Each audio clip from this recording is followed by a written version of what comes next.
Greetings, true believers, and welcome to another explosive episode of History of the Marvel Universe. Last week, we recapped the origins of the original android Human Torch, Jim Hammond, and his sidekick Thomas Toro Raymond.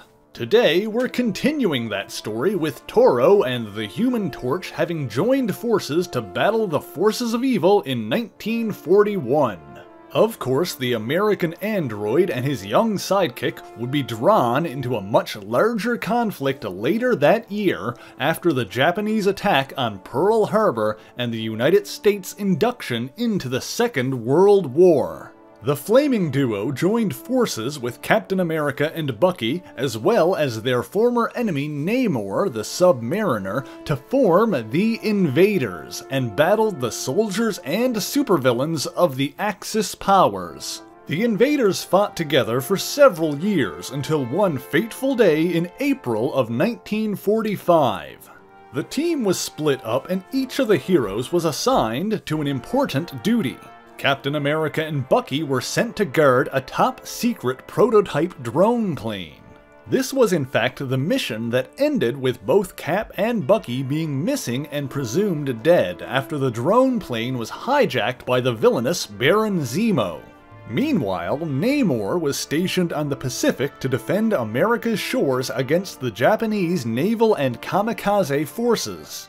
And Jim and Toro were given possibly the most important mission of all. They were to infiltrate Nazi Germany and capture Adolf Hitler alive.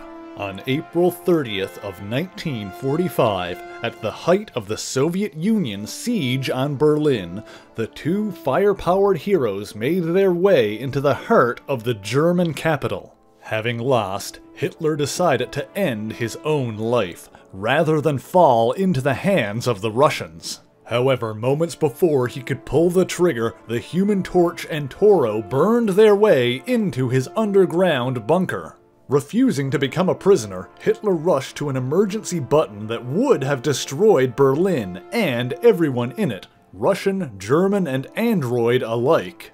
At least that's what would have happened had the Human Torch not prevented it by immolating the mad dictator himself. With his dying breath, Adolf Hitler commanded his death be reported a suicide.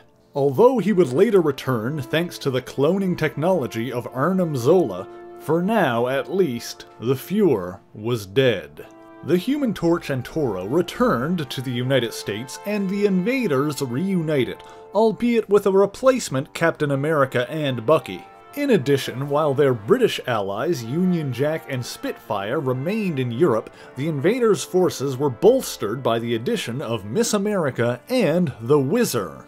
Then, later that year, after Japan's surrender and the end of World War II, President Truman renamed the group to the All-Winner Squad.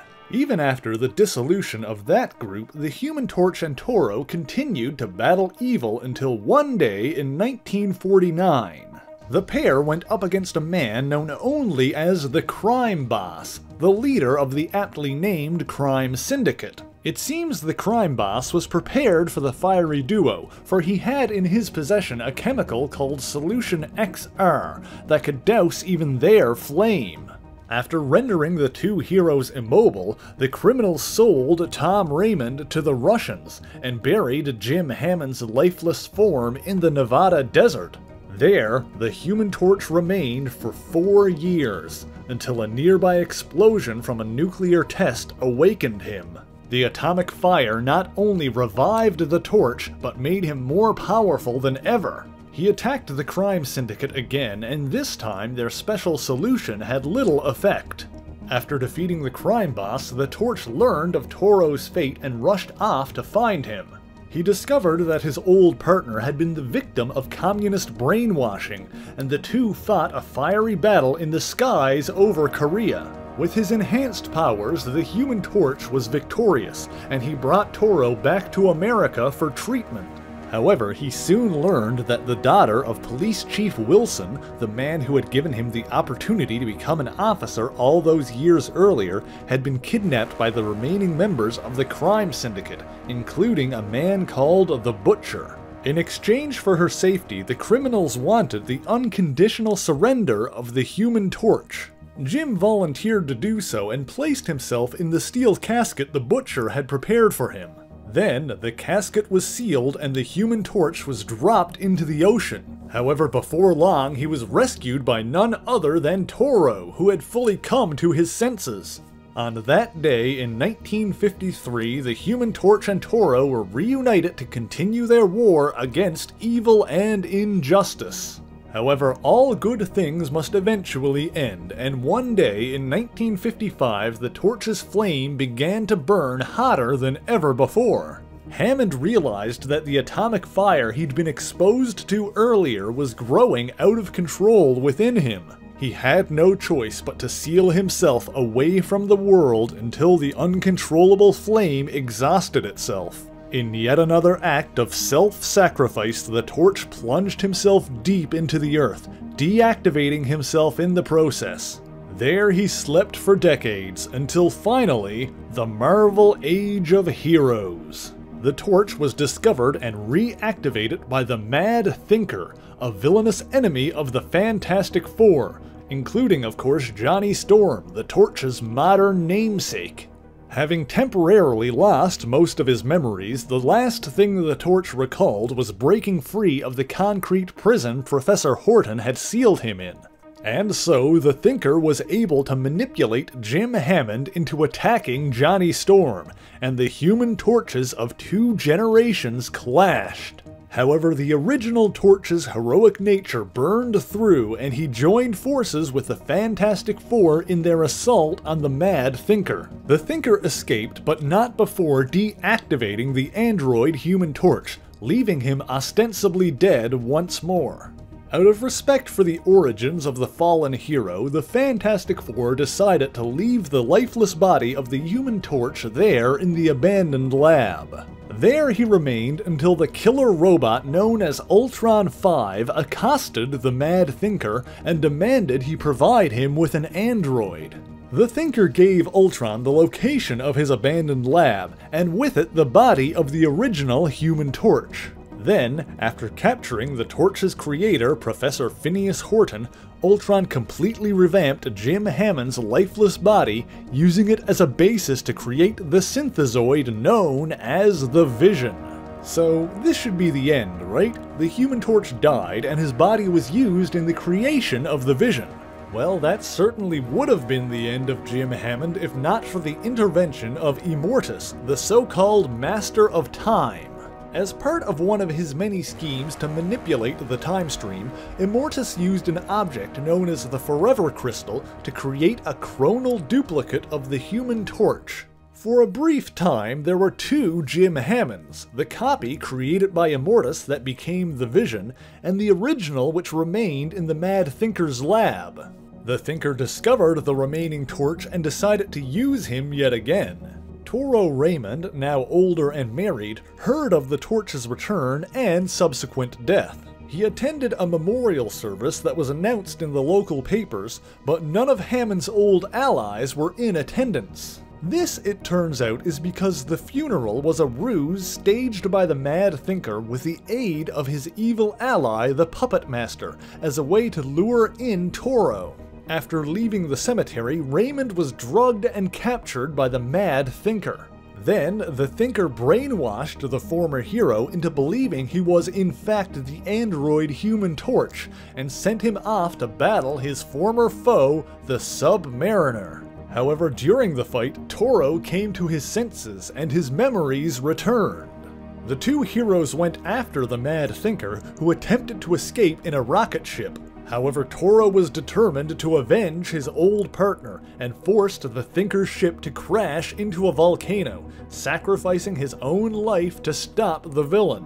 While the Thinker survived the explosion, Toro did not, and his widow, Anne Raymond, went looking for answers. While she found no trace of her husband, when she returned home she found Namor, the Submariner, there waiting for her, and the two pieced what had happened together. Then, some time later, questions were raised about the Vision's origin when he was captured and vivisected by a coalition of various governments. Despite all previous evidence pointing towards the Vision being a rebuilt Human Torch, the now elderly Phineas Horton determined that he was not the same individual. While we now know that this was due to the interference of Immortus, Anne Raymond hoped that the man who died battling the Mad Thinker was in fact Jim Hammond and not her husband. She went to the Avengers West Coast Division, which the Vision was a member of, looking for closure. The West Coast Avengers traveled to the cemetery where the Torch was supposedly buried before Toro's death. Sure enough, they found his grave, confirming that neither the body used to create the Vision nor the man who died fighting the Thinker were the real Jim Hammond. This was, of course, assuming that the body in the grave was in fact the genuine article. Any doubt of this was removed when the Scarlet Witch decided to take matters into her own hands by using her chaos magic to reactivate the dormant android. A plume of fire shot forth and Jim Hammond emerged from his grave. The first Human Torch lived again. He was not the only one to return as well, and later, during a time-traveling adventure involving the Avengers and the Invaders, Bucky Barnes briefly got his hand on a powerful artifact known as the Cosmic Cube. In that moment, Bucky used the reality-altering powers of the cube to return Toro Raymond to life. Unfortunately, by the time this happened, Toro's wife had moved on. In any event, both flaming heroes of World War II were alive once more. They both moved forward, wanting to live in peace and find their place in the world. Of course, whenever he was needed, the Human Torch would answer the call and join the fight against evil. Hey guys, thank you so much for watching this video, and thanks again to Dan the Face for suggesting the topic. If you enjoyed it, please leave a like, leave a comment, and share it on your favorite social media.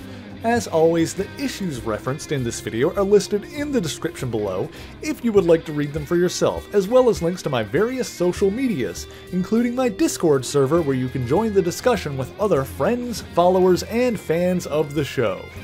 So until next time, true believers, Excelsior!